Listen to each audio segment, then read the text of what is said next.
The second powerful way to increase our leadership threshold or leadership effectiveness is mastering our emotional self management.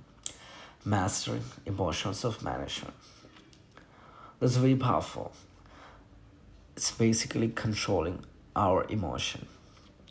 As a young leader, I have struggled a lot in this area. I have struggled a lot. I have made a whole hell of mistake, tons of mistake. From my mistake, I'm going to discuss the 5 ways how we can master emotional self-management, and which I did in my life. I have applied in my life. The first way is learn to pause before reacting. Learn to pause before reacting. This is very powerful. We leaders has to understand the way of reacting and responding, right?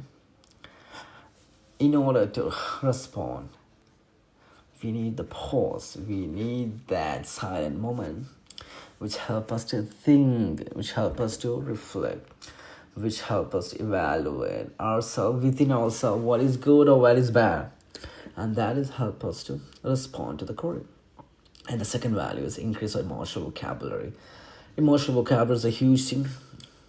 We all know the empathy, the word, understand, putting ourselves in other people's perspective, understand what you are feeling, right? Others feeling, it's common sense. Emotional vocabulary is a great thing. Understand, putting yourself in other people's perspective, understand those areas. And the third way is ask yourself daily, what's emotion behind my reaction? It's basically giving feedback to ourselves. Let's say we have a situation, we confronted badly that situation. We made some wrong moves, let's say, right? And the question we need to ask, what's emotion behind my reaction? The reflection of this question will make continuous progress in our life. Continuous progress. Even we can ask this question before we go to bed every single day. What's emotion behind my reaction? And that will gives you the indication that you can help ourselves to improve as a person, as personal effectiveness, as a leader especially. Then the last way is practice self-awareness plus self-regulation is a powerful combo. Self-awareness and self-regulation. The combination of these two is very powerful.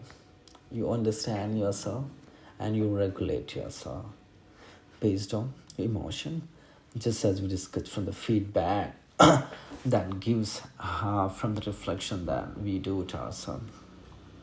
So my friends, as a leader who masters his mood can manage a movement.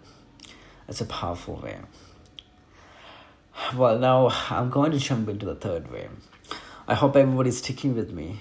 We have a few more values to cover, and the good ones are coming as we go further. All right. So the third way, very powerful way we can increase our leadership threshold is clarify your core identity, purpose, or clarify your purpose. Leaders needs to know why I'm doing what I'm doing. We need to have clarity on why I'm doing what I'm doing. It is very necessary.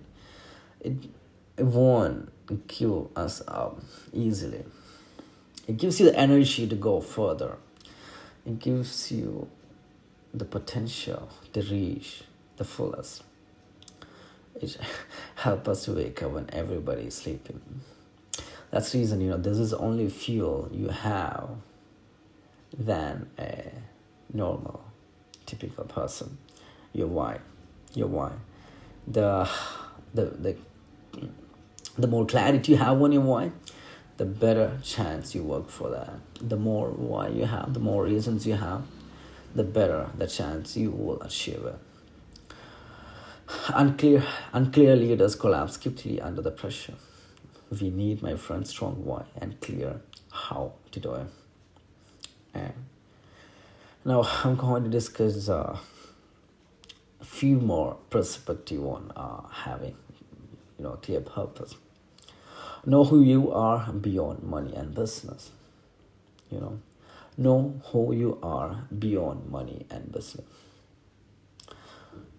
This is one of the pivotal moment in my life. Your why is no, it's just not about the money, or it's not about the business. It's more than that. It's beyond your money. you know it's your identity, who you are. So don't sacrifice your why over the money or your business, whatever. For you are, it's beyond that. Your why is beyond that. Have no negotiable values you live by. Can be from your faith, can be from your parents, the values you instill from your ancestors. I don't know. Have a non-negotiable values to live by. It's very necessary. It does not it gives you do's and don't very clear. And I'm very fortunate on that. As a being a Muslim, I have very clear boundary. I'm very clear what is do's and what is don'ts, and that my values, what should I stick to it. I'm very clear. That gives me even my purpose even more clear. And that leads to me the point: leadership. Create a leadership identity.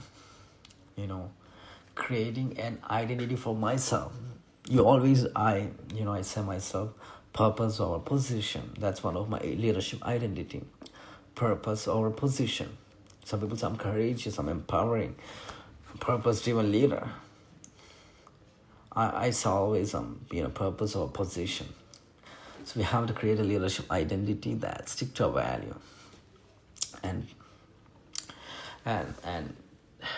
let me tell you one more thing: the purpose that reduces the panic, that reduce when the stress comes. It gives you relief because you stick to your values, you stick to your teachings, whether you are a person of faith or not. If you have a value system to follow, it gives you courage, it gives you the values to stand by. When you lead from identity, not ego, pressure strengthens you. This is very evidence in my life. Whenever I lead from my identity, whenever I lead from the faith or non-negotiable values I stand for, the pressure I get, it's actually strengthen you. It's very powerful.